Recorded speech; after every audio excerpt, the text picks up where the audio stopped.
We can report the feds are moving forward on two fronts. The first is in the Michael Cohen case in New York, and the other is based on new information we've obtained here on the beat from the Mueller probe itself, and I'm about to report it for the first time. We begin with what appears bigger, the Michael Cohen case. The feds now, as of this hour, have access to everything that they can legally use that they seized in the now famous FBI raid on Michael Cohen back in April. This is important because, as you may have heard for months, there has been a process where an independent lawyer reviews all of the material, the documents, the files, the famous tapes, and figures out what's off limits. Tonight, for the first time, that review is done. We can tell you that. And it means the feds can use everything that they have that hasn't been declared privileged through that process. This brings them much closer to what they do next. If they find a bunch of material that, for example, could clear Michael Cohen, well, they would go forward in that direction. That's not what legal experts expect. Even Michael Cohen has talked about cooperation,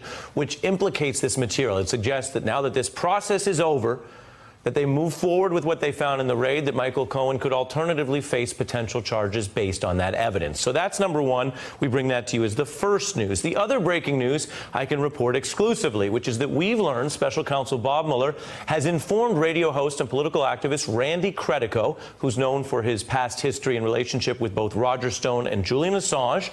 Mueller has indicated that his office does intend to subpoena him to force an interview.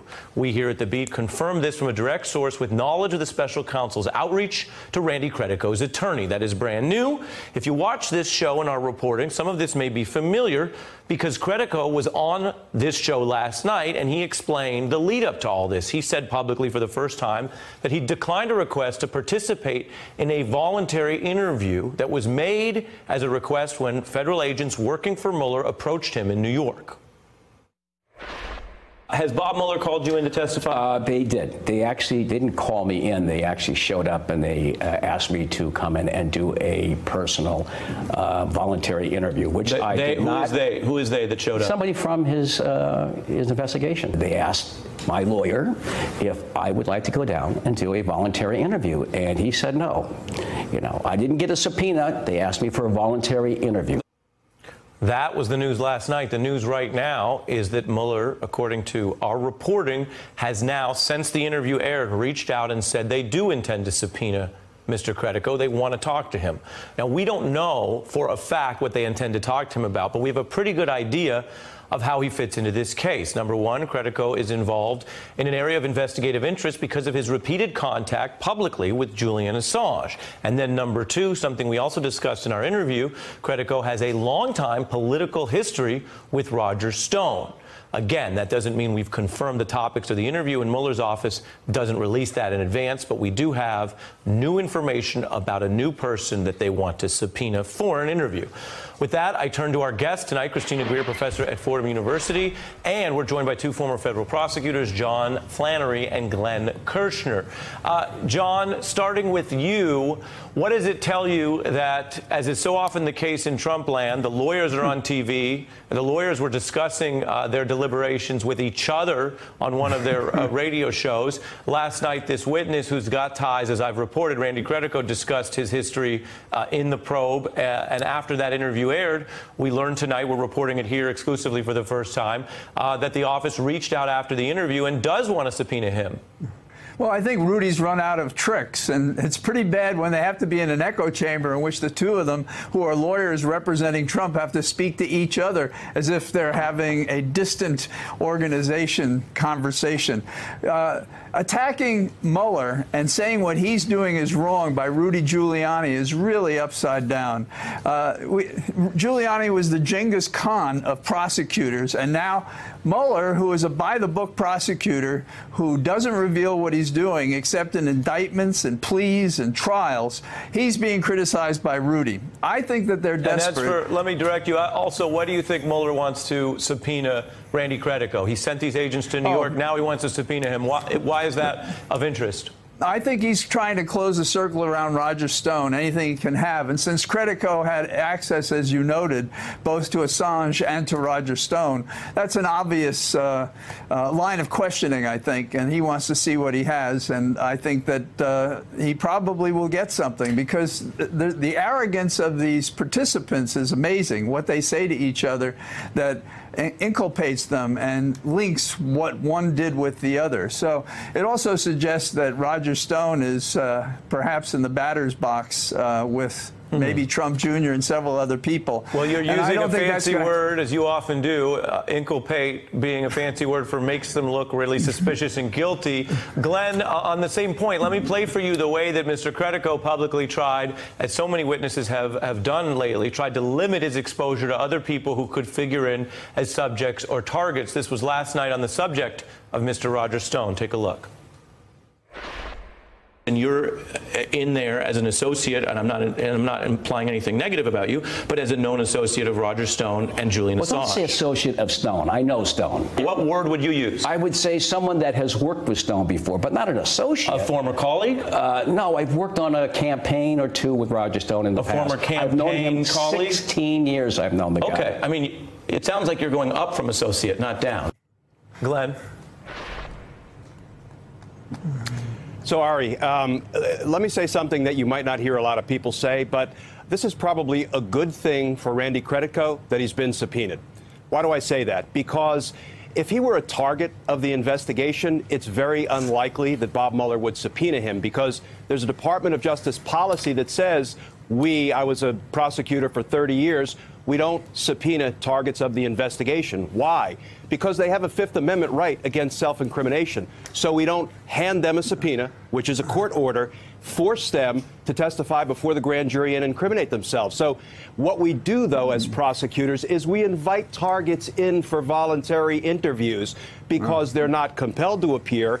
So we're not placing their Fifth Amendment right against self-incrimination in jeopardy. So I think in a strange way, Randy Credico may count himself lucky that he's been subpoenaed. John Flannery disagrees so much that he could barely listen to your answer. I got to get around the horn. So, John, briefly, your rebuttal. Well, my rebuttal briefly is all you have to do is tell them that they're a target, and therefore they have sufficient information to indict the person. And once they know that, they still can decide to go in or not. And the Fifth Amendment is not limited to targets. Anybody, including Mr. Trump, instead of this dance he's going through, he could say, I'm going to take the Fifth. He just doesn't take it for political reasons. So if a person is known to be a target and he's told he's a target, that's the end of the obligation of justice. And these interviews are a mistake, in my opinion, but that's the Southern District of New York method, or it was when I was there. Well, I'm going to let Glenn get back in a minute, but Christina, I want to play Roger Stone, who, according to Glenn's analysis, would look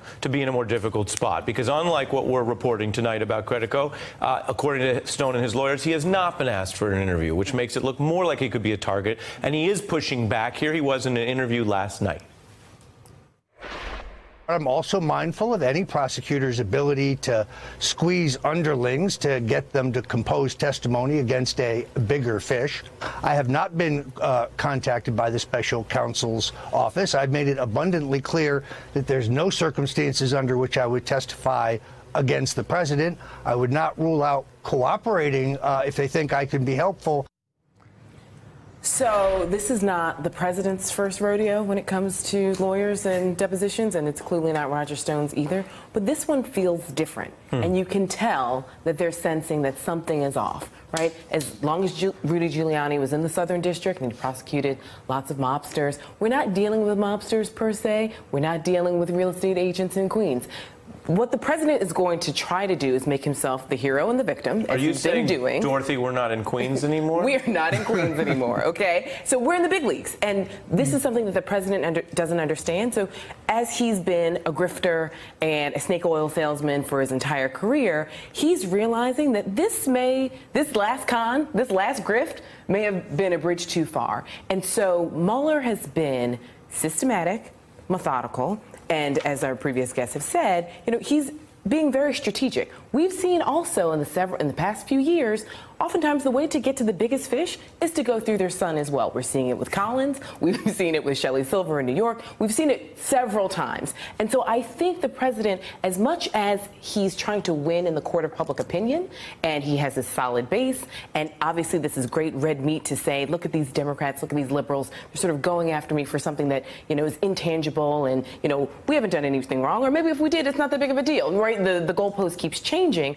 It's highly problematic because you're seeing the president get a little more nervous. Obviously, these 6 a.m. tweets, these midnight tweets, the fact that this witch hunt keeps coming up in his, his desperation pretty soon. And so I think what a lot of Americans fear is that in his efforts to self-preserve himself, he might engage us in certain international affairs that would harm the entire nation and or world. Well, and that goes to the stress. And Glenn, General McCaffrey is joining us later tonight. He says he doesn't think Donald Trump has ever operated under this level of stress, and that can account for things that are actually quite scary.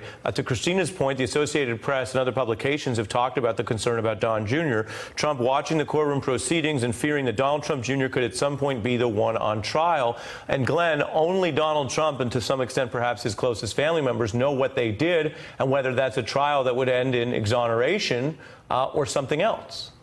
Yeah, I read the New York Times article today with great interest, and it does seem like the insiders are reporting that the president is really stewing and steaming and very concerned about the exposure that Don Jr. might have. And listen, nobody's going to make light of that because, as parents, we can understand that we are concerned for our children and we want the best for them.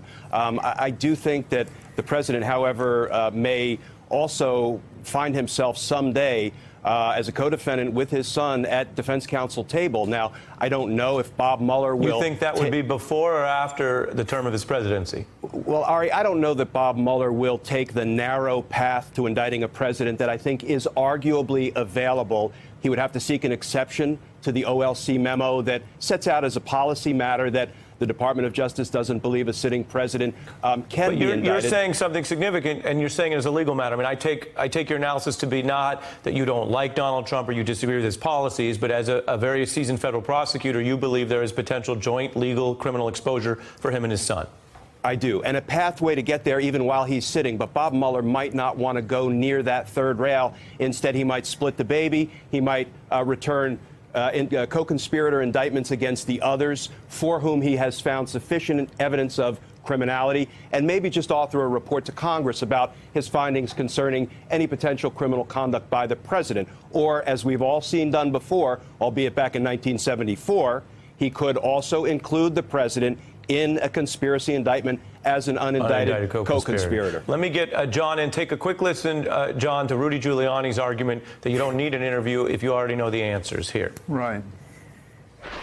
He knows the answers to every question that he wants to ask. He's going to ask him, did you tell Comey to go easy on Flynn? The president's going to say, no, I didn't. Hey, Bob, you know it. Why do you want to get him under oath? You think we're fools? You want to get him under oath because you want to trap him into perjury. Well, we're not going to let you do that. And John, this is an old a Southern argument. They call it a kind of a trap house argument for perjury trapping the president. Yeah, there's a big flaw there, which is he's saying, he's in a way admitting that what Trump's going to say is a lie. He's saying that if he says, oh, I didn't tell him that, putting him at conflict under oath as opposed to talking to the media, that would be perjury. Well, so why shouldn't he be prosecuted for perjury? It's not a trap. And the same thing, why don't we ask him, he put his own son at risk by telling that story that he wrote about, oh, they were just talking about adoption. Right. He's put his son at risk by telling that lie, perhaps convincing his son to do it. So I have crocodile tears for how he cares about his son. If he cared about his son, he would have never put him in that position in the first place. Crocodile tears in the trap house.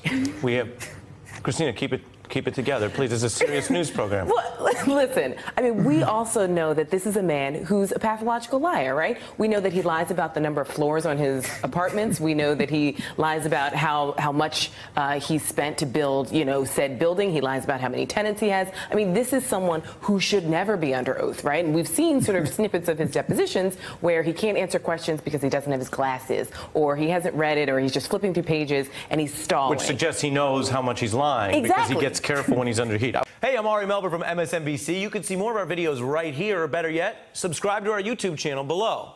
You could have been anywhere in the world, but you're here with us, and we appreciate that.